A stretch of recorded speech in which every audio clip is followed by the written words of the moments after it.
From the Weather NorCal Command Center, this is your evening update.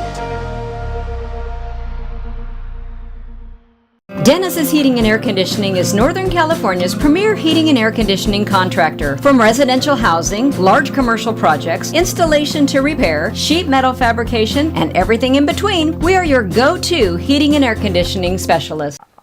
Well, temperatures did drop a little bit here from yesterday, but still looking at temperatures right around normal for most of us. Now, I do expect temperatures to slowly tick upwards as we go through the rest of the week, especially by the end of the week. Now, we're also looking at the winds. The winds have been a bit gusty at times for some of us today. We'll see it again here for the next couple of days as well.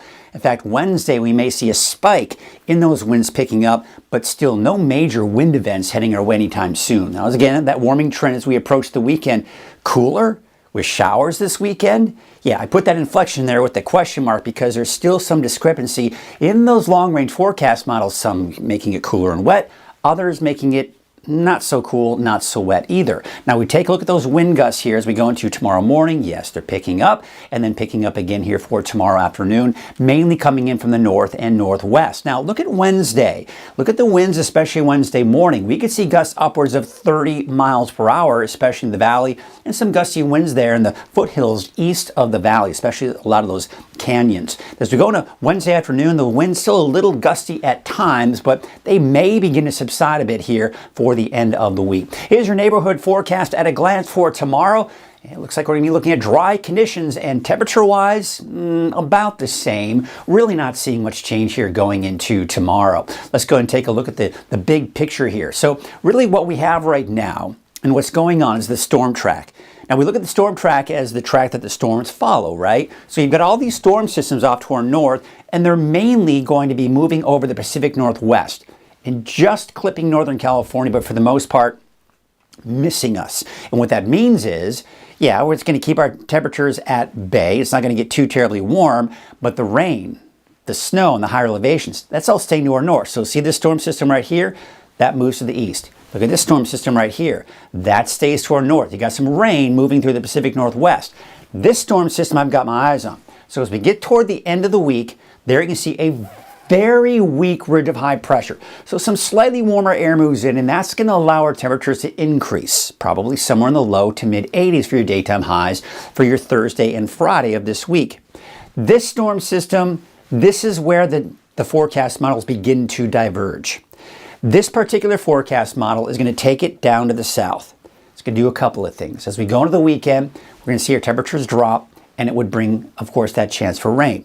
However, if we were to look at the European forecast model, this low stays north and moves eastward and stays to that storm track to our north. So again, as we go into your Sunday, that pushes eastward, cooler weather, chance for showers, that continues into Monday, maybe another system that will approach and bring us another chance for some cooler and wet weather. Bottom line is, if you have plans over the weekend and you see that some models are indicating dry, other models indicating wet, well, we've got to give it a few more days to see if they can kind of come into some consensus. Now, I will say this. I'm leaning a little bit more towards cooler and wetter, and there's a reason for that. This particular forecast model, the GFS, the American forecast model, has had a pretty good track record over the last few weeks, indicating that basically in the long range, it's been showing signs of something, right? Whether it's wet weather or dry weather, and disagreeing with the European forecast model, and then the European forecast model coming on board with the GFS. Does that mean that's going to happen this time? You can't say for sure, but we're going to have to kind of watch it here over the next few days. All right, let's take a look at your wave heights. We're going to take you into the next couple of days here. We're taking you to your Tuesday afternoon. Yeah, the wave's still fairly high off over the ocean, but you'll notice, yeah, those waves start to decrease going into your Wednesday. Here's a marine forecast for your Tuesday. North winds at 5 to 15 knots. Waves from the northwest at 8 feet in about 11 seconds. Your high and low tide, your sunrise, sunset, and no alerts in the forecast. Here's what it looks like for tonight. It's cooling off a bit here. In fact, there is a freeze watch for Trinity County, and not to mention out towards Del Norte and Humboldt County. So there are going to be some cold temperatures tonight, as you can see, dropping down right around or even just above freezing. Weaverville 34, 29 for Hayfork as well as Ruth. And even as you head out towards some of the inland areas, Willow Creek, Hoopa, you're talking mid-30s, could even get a little bit colder than that. And of course, we're still looking at those cold temperatures off towards the north and east. Lassen Park, for example, down to the 20s. And even the valley, I mean, dropping down to the mid-40s. So it's definitely going to be a chilly start to your day tomorrow. We look at our Trinity County neighborhood forecast. Those temperatures should be somewhere in the low to mid-60s. We take you out to your North Coast neighborhood forecast to the south. There you can see 54 for Shelter Cove, 64 in Garberville, and 55 degrees in Eureka.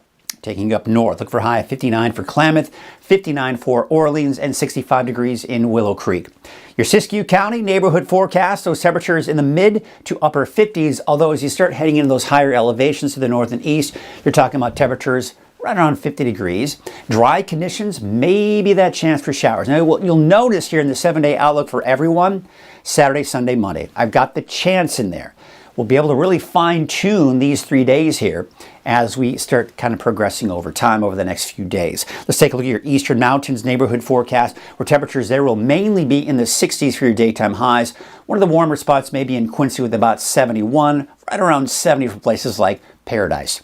Your Valley neighborhood forecast brought to you by NorCal Tractor. Those temperatures, yeah, just a tad warmer than what we saw today. Looking at those temperatures in the mid to upper 70s for your daytime highs. 75 degrees for Cottonwood and Red Bluff, as well as Redding, 76 in Anderson, and 74 degrees in Lakehead. Let's take a look at your 7-day outlook for Redding. Temperatures, again, ticking upward. We're up to 78 degrees on Wednesday. For Redding, temperatures in the low to mid 80s for Thursday, Friday. There's the peak of that warming trend. And again, we're going to have to watch for that potential for cooler weather and possibly wetter weather for the weekend and early next week.